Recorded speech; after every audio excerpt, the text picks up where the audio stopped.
C'est le zapping politique européen. Bonjour Jérôme Béglé. Bonjour Dimitri, bonjour à tous. Emmanuel Macron est arrivé ce matin en Nouvelle-Calédonie, en proie depuis 10 jours aux violences et aux pillages.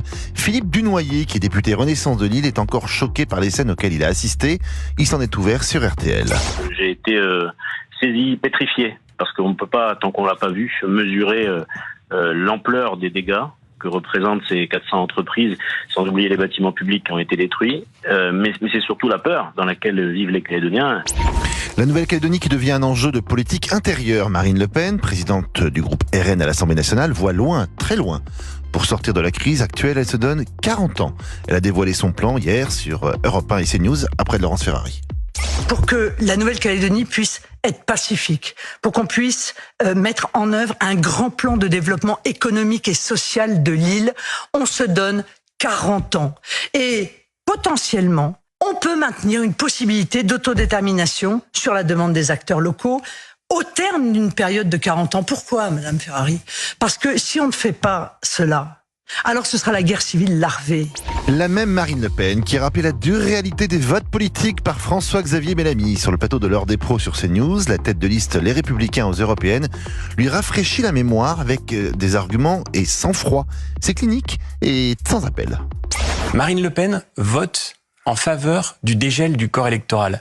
3 jours après, parce que les violences traversent la Calédonie, elle dit que cette position était irresponsable et elle promet un nouveau référendum. Marine Le Pen me reproche des choses qui ont été faites il y a 30 ans, mais elle n'est pas capable d'assumer sa position d'il y a 3 jours.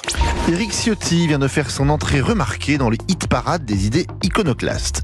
Pour lutter contre les grèves qui rongent la SNCF, le président des Républicains propose sur BFM TV une mesure radicale. Et emporté par son élan, il a même avancé une autre idée folle.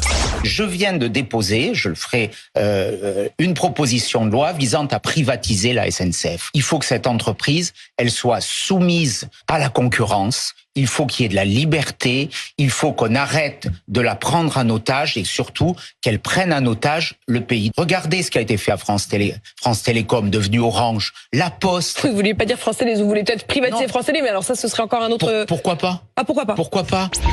Terminons avec Roger Carucci devant les caméras de Public Sénat. L'élu LR des Hauts-de-Seine s'est livré avec brio à une attaque en règle de l'ONU et contre notre diplomatie. Peu de mots, mais une redoutable efficacité. À force d'en même temps, plus personne ne vous entend.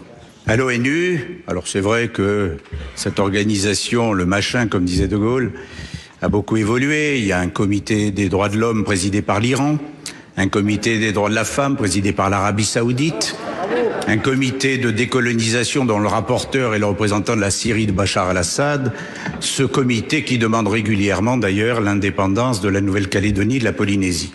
Le secrétaire général a demandé une minute de silence pour le boucher de Téhéran. Ma foi, l'ambassadeur de France y a participé volontiers, visiblement. Quelle sortie de Roger Carucci. Bon, quand il économie de mots, vous avez raison, mais quand il parle, c'est souvent d'or, Roger Carucci. Absolument. Il y a une technique qui nous pose une toute petite question. Il y a une longue réponse du ministre. Du coup, il se garde un long temps pour conclure ce qu'il a fait là. Merci beaucoup, Jérôme Béglé.